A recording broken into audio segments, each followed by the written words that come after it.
Los temas que vamos a mencionar tras lo ocurrido en el paro nacional del Ecuador 2019 son los hechos, el Estado como garante de derechos y los derechos de las personas y grupos vulnerables.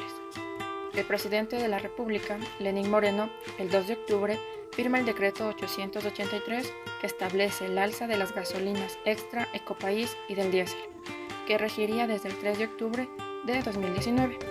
Posteriormente, el 3 de octubre, inicia la suspensión de clases tras una movilización nacional, liderado por transportistas y apoyado por organizaciones sociales e indígenas y opositores al presidente Lenín Moreno, por lo que paralizó Quito.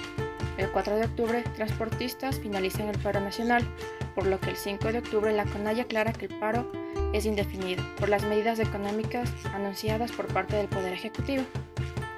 Ante la eliminación del subsidio a la gasolina diésel y extra, la comunidad ecuatoriana en su gran mayoría se inclinó a las calles. El 6 de octubre, el gobierno anuncia que no se reanudarán las clases en escuelas y colegios. Continuando, el 7 de octubre se bloquearon las carreteras, hubo enfrentamientos entre manifestantes y la policía y se registraron saqueos en el centro norte del país.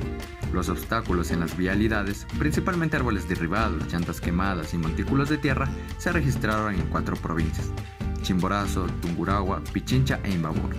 El 8 de octubre, Moreno decreta estado de excepción y cambia sede de gobierno.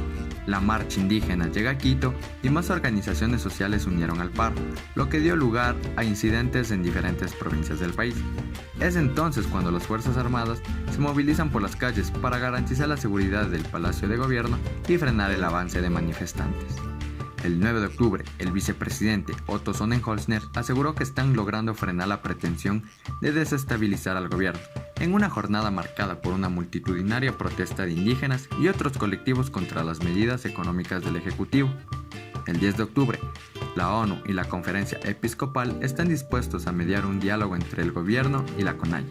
Los dirigentes indígenas dijeron que su única petición con la protesta es que se derogue el decreto 883, que elimina el subsidio a la gasolina extra y el diésel. El 11 de octubre se reportan fallecidos durante las protestas y después de 9 días de paro nacional, el presidente Moreno acepta dialogar con la dirigencia indígena sobre el decreto 883.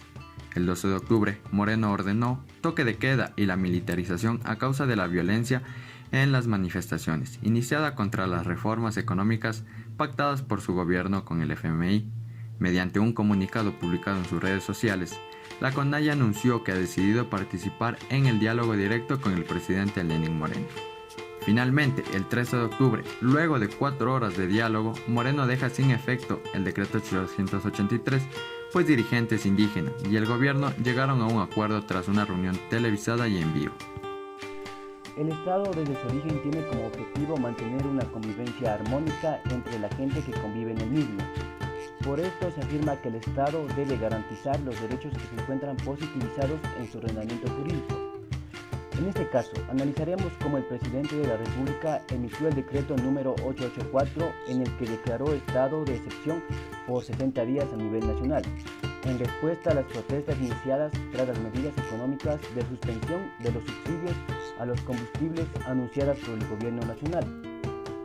El problema surge cuando las personas que protestaban ejerciendo su derecho a la resistencia y oposición que está reconocida en la Constitución de la República del Ecuador en el artículo 98, fueron reprimidas mediante el uso excesivo de la fuerza por agentes estatales. Por parte de la policía hubo patadas, golpes, agresiones verbales e inclusive mediante disparos a corta distancia de municiones de perdigón y bombas lacrimógenas directamente hacia las personas manifestantes o contra quienes se encontraban en las zonas aledañas. Como consecuencia, decenas de personas habrían resultado heridas, algunas de ellas de gravedad, debido a fracturas provocadas por el impacto de proyectiles o por perdigones alojados en diversas partes del cuerpo. Incluso hubo muertes. Según el Ministerio de Gobierno, reseña la muerte de 9 personas. La Comisión Interamericana, al visitar a Ecuador, recibió información documental, material audiovisual y cientos de testimonios sobre lo anteriormente mencionado. Entonces, esto nos permite evidenciar cómo se vulneró derechos humanos por parte del Estado, cuando su deber es garantizarlos. Dentro de una sociedad constituida por el pueblo y sus representantes en el gobierno, observamos cómo se respetaron los derechos de todas las personas, incluso de los más vulnerables. Aquel pueblo, integrado por indígenas y mestizos, salieron a las calles a protestar por el alto costo de vida que trataba de implantar el actual gobierno. Violentando nuestra integridad, vulnerando derechos e ignorando los tratados que defienden a los mismos, el Estado arremetía contra el pueblo.